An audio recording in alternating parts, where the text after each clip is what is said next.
we watched a movie today. Too Fast, Too Furious. And we're going to tell you about it. Came out in 2003, directed by John Singleton, who took over from Neil H. Morris, who directed the first film. And stars Paul Walker, Vin Diesel didn't return, Tyrese Gibson, Eva Mendes, Cole Hauser, and Ludacris, Chris Bridges. And it's about Brian Connor, who is now a disgraced cop on the run. He gets caught by the cops and they tell him, go undercover as a racer again, get to work for this sleazy mob, this sleazy criminal underboss, and take him down. Did I get the gist of it? Or? Yeah. Okay, so I look at you like, what do you think? Anything? So, sure. Yeah. It's alright. So we covered the plot and characters. So things you liked. Well, I liked that he went back to being an undercover cop in Florida now. Yeah. Yeah, it was cool to see that he still wanted to do that's the thing, it was kind of a retread the first one. Like, it's something that you liked. I wish they would have done something a little different instead of just the same thing where partner up with this guy, take down a crime thing, get involved with the girl. Like, it's a lot of the same beats as the first one. But yeah, something I liked, they went a lot more over the top as far as car stunts go. That bridge jump in the first few minutes of the movie, first 10, 15 minutes of the movie. That was insane. Yeah, I liked that a lot. That was cool. Wicked unrealistic. But that's where these movies are going to start to head with the next one. So, yeah, a couple things I did. And I like Eva Mendes. Eva Mendes is a really good actress. She is terribly underutilized in this movie, but yeah. And the thing that I didn't like was that they tried to take Brian's girlfriend. It's like I'm like, what are you doing? Oh, the girl that was dating the bad guy? Who's undercover? Yeah. Yeah. I mean, the damsel always has to be in distress at some point, so it makes sense to me. I did not like Brian's character in this movie. This movie was written by a different person that wrote the first one. Brian's character is a lot more. He's very urban in this one. It's weird. And maybe it's because he's paired up with Tyrese Gibson's character.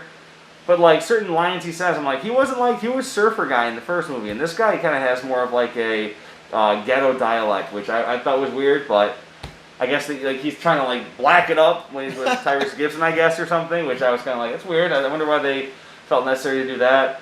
Once again, there's so many shots of just women in underwear and bikinis, like for no reason. Where I'm like, man, they just have to like cut to like, hey, just so you know, there's hot girls too. It's like, it's just a weird.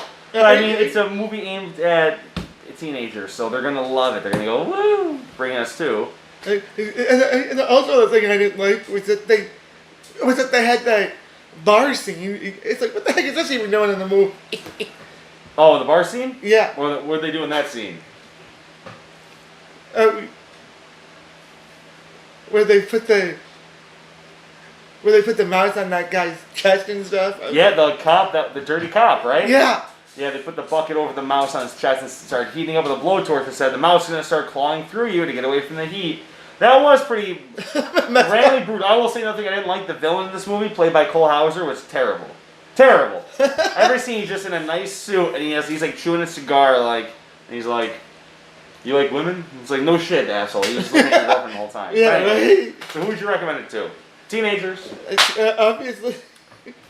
Anybody who likes the action movie. Oh, same as the first one? This one, I'd say, if someone said, who would you recommend it to that wouldn't enjoy the first one as much? I would say, God, honestly, I think the second one would be enjoyed by kids that are younger. Because the first one, I think, has definitely a more emotional tone to it. And the stakes are higher. And the second one, it's a lot more of like a fun action movie where it's already losing. It's not. I'm not saying that you can't take it seriously, but you never feel like, oh no, Paul Walker's gonna die. Like you know what I mean. So it's already getting to that point where these main characters are kind of like invincible. But we'll explore that as we keep going, honestly. Yeah. And I'll rate this one lower than the first one, 6.4 out of 10. From a 5 to a 10. I'll rate this one 6.8 out of 10. There you go. Next week, come on back because we're reviewing Fast and the Furious Tokyo Drift, baby. And this one has no one from the first two movies except for one special character all the way at the end, and Tim will see. And we're getting near. I've seen this movie that we're about to watch one time. Oh, really? Same with Too Fast, Too Furious. I've only seen that one other time. So these first four movies I'd only seen one time each. So second one's down, and we're on to the third one. Yeah. Fast and Furious Tokyo Drift. So we'll see you next time with that one. Until then, I'm dead. and I'm Billy. And we're going to go upstairs and we're going to go rewind that VHS.